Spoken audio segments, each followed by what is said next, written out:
Overdose Awareness Day is designed for people to stop and reflect on those they lost to drugs. Eyewitness News' John Yealy with why this day is important to some people.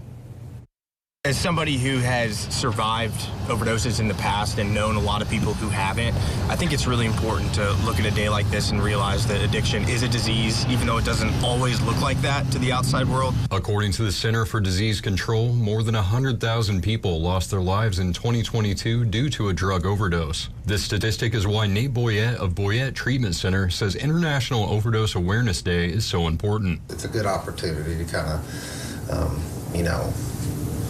put the spotlight on people that have overdosed and, the families that are still being affected by it, still reeling from it years later. So I think it definitely brings a lot of that into focus because people don't think about that unless it happens to them. Some people are lucky enough to have experienced an overdose and made it out the other side. For Zach Seif, his experiences with overdoses have motivated him to work with others battling substance abuse at an Evansville treatment center. Getting to be on the other aisle of that is both surreal and really cool to just get to interact with them and be on the front lines too, because it's scary now. With fentanyl, the overdoses seem to be happening a lot more frequently than they did back when I was in my active addiction. Boyette says eliminating the stigma of addiction also helps save lives by publicly encouraging the use of Narcan to reverse opioid overdoses.